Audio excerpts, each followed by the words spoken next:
بسم اللہ الرحمن الرحیم۔ پتھروں کی بارش۔ خان عبد الجبار گھر میں داخل ہوئے تو ان کا چہرہ خوف کی وجہ سے سفید نظر آ رہا تھا۔ سب دوڑ کر ان کے گرد جمع ہو گئے۔ کیا ہوا ابو؟ کوئی بری خبر سنی ہے کیا؟ ان کے بڑے بیٹے وقار نے کہا۔ کوئی حادثہ ہو گیا ہے کیا؟ ان کی بیٹی شازیہ بول اٹھی۔ کوئی نقصان ہو گیا ہے شاید، ان کی بیوی سلمیٰ بولی۔ ان باتوں میں سے کوئی بات بھی نہیں، کچھ مجاہدین شہید کر دیے گئے ہیں، یہی بات ہے نا ابو؟ چھوٹا بیٹا انور بول اٹھا۔ نہیں، بات صرف یہ ہے کہ میں نے اخبار میں خوفناک خبر پڑھی ہے۔ آخر خان عبد الجبار گویا ہوئے۔ یہ سن کر ان سب کے منہ بن گئے۔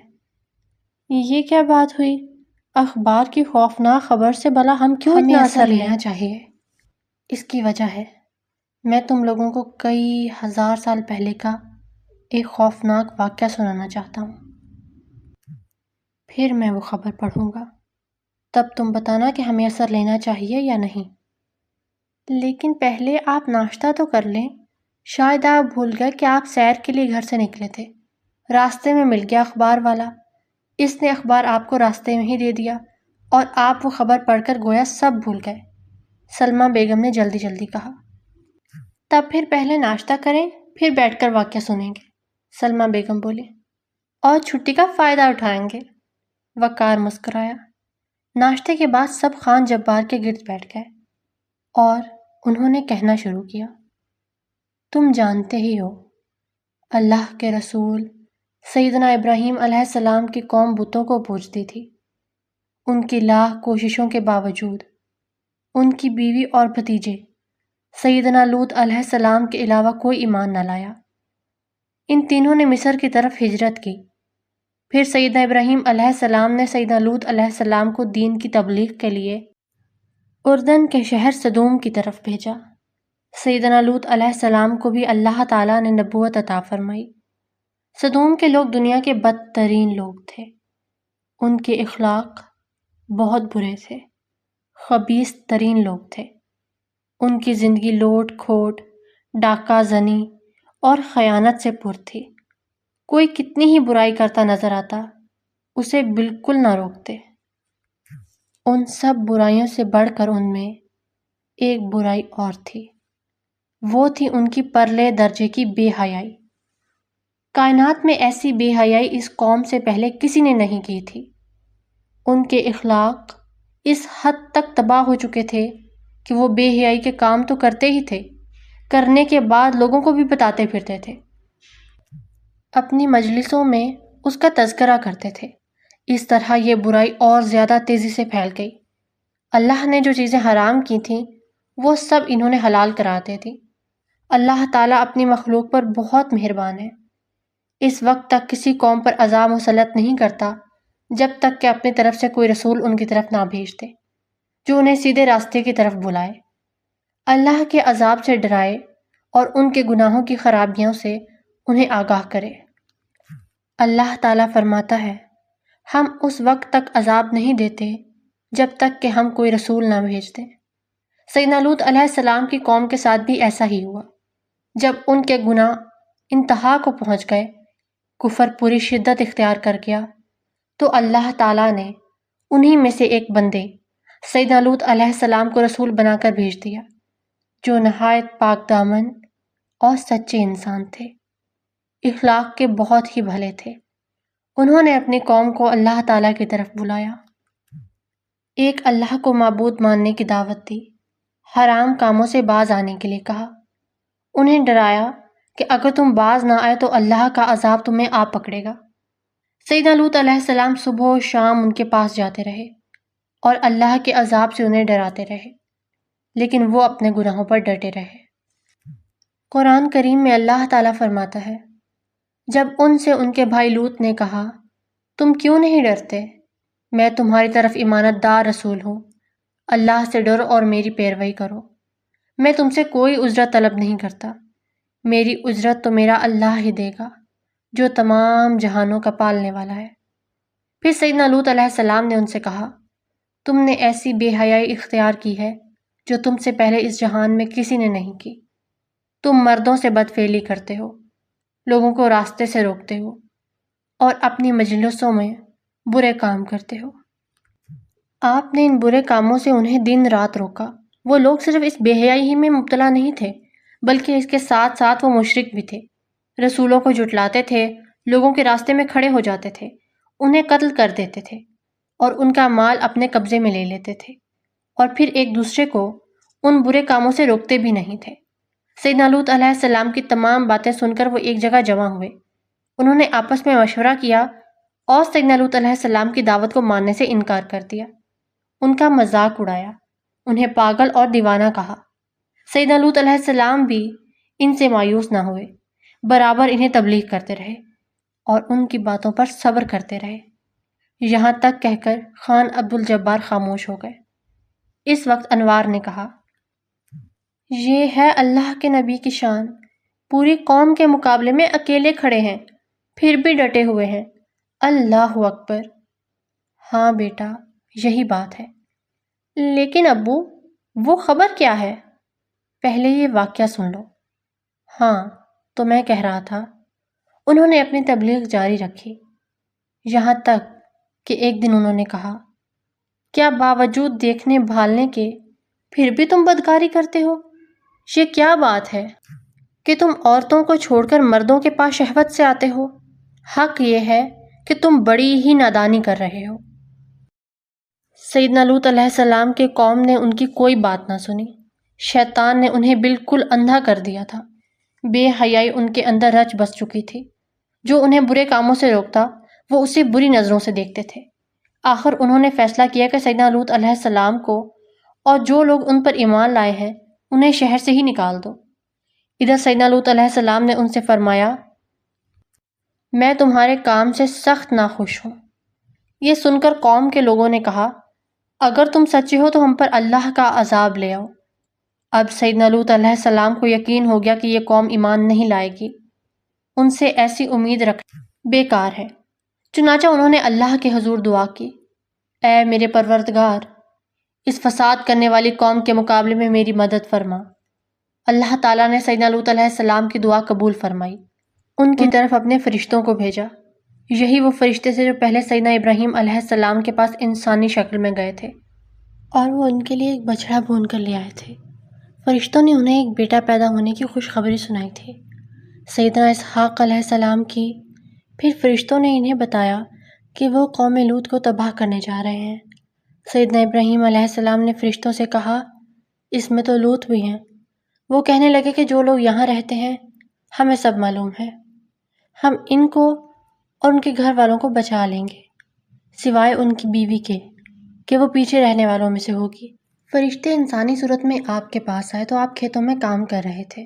انہوں نے آپ کے ہاں ٹھہرنے کی خواہش ظاہر کی۔ آپ کو ان کی خواہش رد کرنے میں شرم محسوس ہوئی، اس لیے آپ ان کے آگے آگے گھر کی طرف چل پڑے۔ سیدنا لوط علیہ السلام اشاروں کنایوں میں ایسی باتیں کہنے لگے کہ جن کو سن کر وہ اس بستی سے چلے جائیں اور کسی دوسری بستی میں جا ٹھہریں۔ آپ نے ان سے کہا، اللہ کی قسم، میں نہیں جانتا کہ روئے زمین پر اس بستی والوں سے زیادہ گئے گزرے اور خبیث لوگ بھی ہوں گے۔ لیکن فرشتے آپ کے ساتھ آپ کے گھر پہنچ گئے۔ آپ مہمانوں کے ساتھ گھر میں تھے کہ قوم کے لوگوں کو مہمانوں کے بارے میں علم ہو گیا۔ اللہ تعالیٰ کا فرمان ہے، جب ہمارے فرشتے لوط کے پاس آئے تو وہ ان کے آنے سے غمناک اور تنگ دل ہوئے اور کہنے لگے کہ آج کا دن بڑی مشکل کا دن ہے۔ سیدنا لوط علیہ السلام جانتے تھے کہ اگر قوم کو پتہ چل گیا تو قوم والے ان کے مہمانوں کے ساتھ اچھا سلوک نہیں کریں گے۔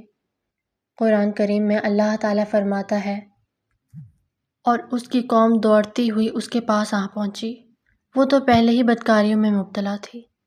سیدنا لوط علیہ السلام نے کہا، اے قوم کے لوگوں، یہ ہیں میری بیٹیاں جو تمہارے لیے بہت ہی پاکیزہ ہیں۔ اللہ سے ڈرو اور مجھے میرے مہمانوں کے بارے میں رسوا نہ کرو۔ کیا تم میں سے ایک بھی بھلا آدمی نہیں؟ قوم کے لوگوں نے کہا، کیا ہم نے تم کو سارے جہان کی حمایت و طرفداری سے منع نہیں کیا؟ سیدنا لوط علیہ السلام اچھی طرح جانتے تھے کہ یہ فاسق لوگ کیا چاہتے ہیں۔ چنانچہ انہوں نے جو جواب دیا وہ قرآن مجید میں اس طرح آیا ہے: اے میری قوم، یہ میری بیٹیاں یعنی قوم کی عورتیں تمہارے لیے بہت ہی پاکیزہ ہیں۔ نبی باپ کے برابر ہوتا ہے، اس لحاظ سے قوم کی عورتیں ان کی بیٹیاں تھیں۔ ان کے کہنے کا مطلب یہ تھا کہ تم یہ برا کام کیوں کرتے ہو؟ عورتوں سے شادیاں کر لو۔ یہ طریقہ فطرت کے عین مطابق ہے اور صحیح طریقے کے مطابق ہے۔ لیکن وہ قوم بدکار تھی، بدکاری نے انہیں اندھا کر دیا تھا، ان کی عقل ماری گئی تھی۔ چنانچہ بے حیائی سے بولے: تمہیں معلوم ہے جو ہم چاہتے ہیں۔ سیدنا لوط علیہ السلام اپنی قوم کے لوگوں کو گھر میں داخل ہونے سے روکنے کی کوشش کر رہے تھے۔ دروازہ بند تھا، وہ لوگ اسے کھولنے اور اندر گھسنے کی کوشش کر رہے تھے۔ آپ دروازے کے پیچھے سے انہیں نصیحت فرما رہے تھے۔ جب صورتحال نازک ہو گئی تو آپ علیہ السلام نے فرمایا: اے کاش مجھ میں تمہارے مقابلے کی طاقت ہوتی، یا میں کسی مضبوط قلعے میں پناہ پکڑ سکتا۔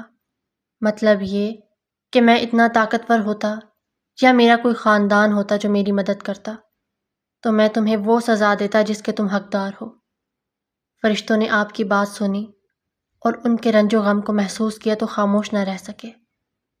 قرآن کریم نے ان کے یہ الفاظ نقل کیے ہیں: اے لوط، ہم تیرے رب کی طرف سے بھیجے ہوئے فرشتے ہیں، ناممکن ہے کہ یہ تجھ تک پہنچ پائیں۔ مفسرین فرماتے ہیں کہ سیدنا جبرائیل علیہ السلام باہر تشریف لے گئے اور اپنے پر کا ایک کنارہ ان کے چہروں پر مارا تو وہ اندھے ہو گئے، بلکہ ان کی آنکھیں بالکل ختم ہو گئیں، ان کی جگہ بھی باقی نہ رہی اور آنکھوں کا نشان بھی ختم ہو گیا۔ وہ دیواروں کو ٹٹولتے اور اللہ کے نبی کو دھمکیاں دیتے ہوئے لوٹ گئے۔ جاتے ہوئے وہ کہہ رہے تھے: جب صبح ہوگی تو ہم تم سے نپٹیں گے۔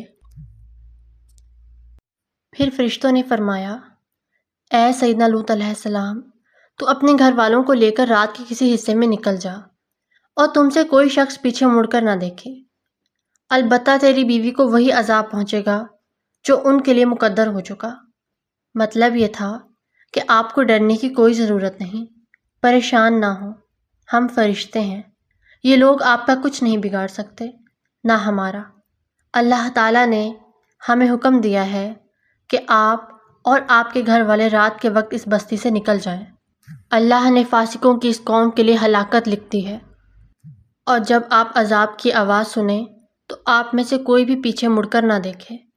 اور اے لوط، اللہ آپ کو اور آپ پر ایمان لانے والوں کو بچا لے گا، جبکہ آپ کی بیوی ان فاسق کافروں کے ساتھ ہلاک ہوگی۔ فرشتوں نے سیدنا لوط علیہ السلام کو وہ وقت بھی بتا دیا تھا جو عذاب کے لیے مقرر ہو چکا تھا، جیسا کہ اللہ تعالیٰ فرماتا ہے: ان کے عذاب کے لیے صبح کا وقت مقرر ہو چکا ہے، کیا صبح قریب نہیں؟ چنانچہ سیدنا لوط علیہ السلام اپنے اہل، جنہوں نے آپ کی پیروی کی تھی، ان کو لے کر نکل پڑے۔ جب آپ اپنے شہر سے کچھ فاصلہ پر تھے تو اس وقت سورج نکل آیا، ساتھ ہی اللہ کا عذاب ان پر نازل ہو گیا۔ اس عذاب کو بھلا کون روک سکتا تھا؟ اس کو روکنا ناممکن تھا۔ سیدنا جبرائیل علیہ السلام نے ان کے شہر کو الٹ دیا، اور وہ 7 شہر تھے۔ پھر ان کو آسمان کی طرف اٹھایا گیا اور الٹ پلٹ کر دیا گیا، نیچے والا حصہ اوپر اور اوپر والا حصہ نیچے کر دیا گیا۔ پھر ان پر بڑے بڑے پتھروں کی بارش برسائی گئی، ہر ایک پتھر پر اس آدمی کا نام لکھا تھا جس پر اس پتھر کو گرنا تھا، خواہ ان میں سے کوئی اپنے شہر میں موجود تھا یا سفر کی وجہ سے شہر سے باہر تھا، وہ پتھر بارش کی طرح ان پر برسے۔ آپ کا مطلب ہے پتھروں کی بارش ہوئی؟ بچے بول اٹھے۔ ہاں بچوں، پتھروں کی بارش ہوئی۔ اللہ تعالیٰ فرماتا ہے: جب ہمارا حکم آ گیا ہم نے اوپر والے حصے کو نیچے کر دیا اور ان پر کنکریلے پتھر برسائے جو تہ بتہ تھے، تیرے رب کی طرف سے نشان زدہ تھے، اور وہ ان ظالموں سے کچھ بھی دور نہیں تھے۔ اس طرح وہ بدبخت لوگ ہلاک ہو گئے، ان پر دردناک عذاب نازل ہوا، ان کے کفر اور برے کاموں کی وجہ سے انہیں سزا ملی، اور آخرت میں بھی ان کا ٹھکانہ جہنم ہوگا جو بہت بری جگہ ہے۔ بچوں، یہ واقعہ آج مجھے اس وقت یاد آیا جب ہمارے ملک کے ایک شہر خوشاب کے گاؤں میں پتھروں کی بارش کی خبر میں نے پڑھی۔ یہ دیکھو، یہ رہی وہ خبر۔ میں اس خبر کو پڑھ کر کانپ گیا۔ لو، تم بھی پڑھ لو۔ وہ سب اس خبر پر جھک گئے۔ وہ پڑھتے جا رہے تھے اور مارے حیرت اور خوف کے ان کا برا حال ہوتا جا رہا تھا۔